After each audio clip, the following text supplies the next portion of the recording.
भविष्य में भारत के लिए आने वाले 5 बड़े संकट। आखिर वह क्या समस्याएं होंगी जो भारतवर्ष को आने वाले समय में घेरेंगी। ये वह समस्याएं होंगी जो देश की उन्नति के रास्ते काट सकती हैं, जो देश को सुपर पावर बनने से रोक सकती हैं। तो सबसे पहले हम सबको मिलकर भारत देश पर आने वाले इन संकटों पर विचार करना चाहिए। एक रूपरेखा तैयार करनी चाहिए कि कैसे निपटा जाए इन 5 संकटों से जो भविष्य में भारत के विश्व गुरु बनने के पथ पर राक्षस की तरह मुंह फाड़े खड़े हैं। मेरे देशवासियों, ये वीडियो हमारी स्वयं की अभिव्यक्ति का माध्यम बिल्कुल नहीं है, बल्कि ये आप देशवासियों के लिए वह सुनहरा मौका है बोलने का, अपनी बात रखने का, एक स्वस्थ चर्चा करने का। हम तो बस आपके सामने इन संकटों को रख रहे हैं, पर हमारी निगाहें इस छोटे से चैनल के मुट्ठी भर सब्सक्राइबर्स पर होंगी जो अपनी अभिव्यक्ति कमेंट सेक्शन के माध्यम से प्रकट करेंगे।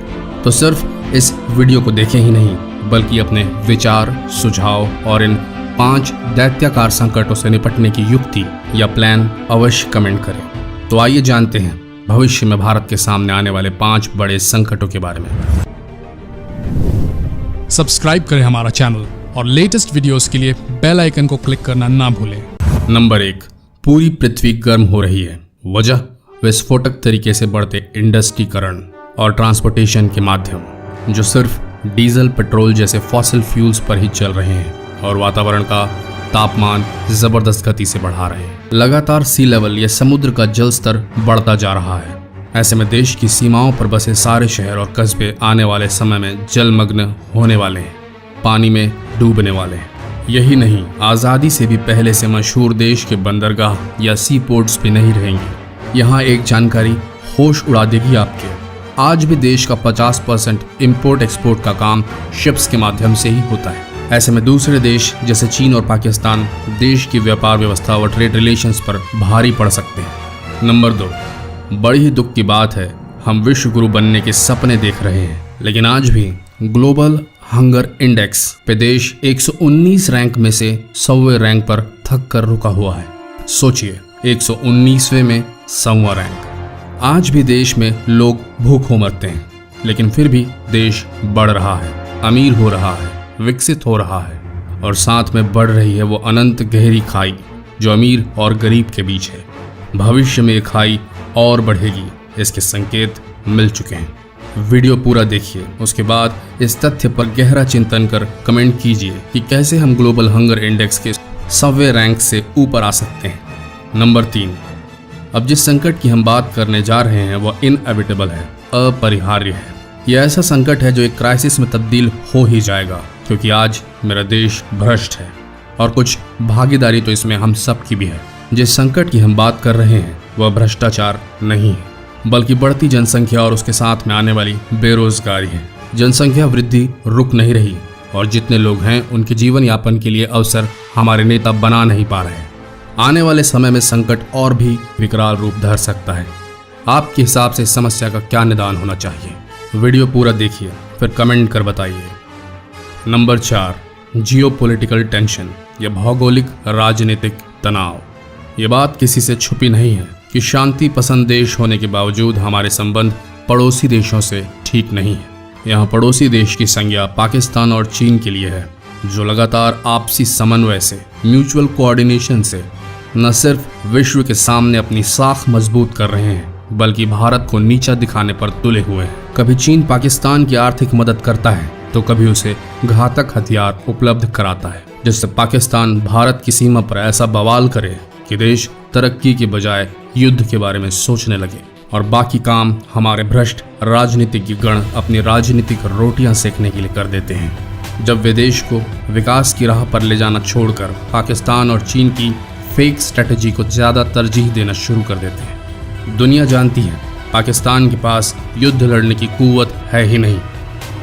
वह एक प्रायोजित गुर्गा है चीन का, जिसका काम मात्र देश को आगे बढ़ने से रोकना है, और चीन को विश्व का सबसे बड़ा व्यापार सेंटर बनाने का है, जो कि भारत के रहते संभव हो ही नहीं सकता। खैर, हम तो भावनाओं में ही बह गए दोस्तों। इस समस्या का निदान तो आप जनता यानी हमारे सब्सक्राइबर्स को कमेंट सेक्शन में बताना है, लेकिन पूरा वीडियो देखने के बाद आगे चलते हैं। नंबर 5, आखिरी और 5वां संकट जिससे देश ही नहीं बल्कि पूरा विश्व प्रभावित होने वाला है, भविष्य में। और भविष्य में ही क्यों श्रीमान, हम आज ही प्रभावित हैं इससे। तेल के बढ़ते दाम इस आपदा की पहली घंटी है।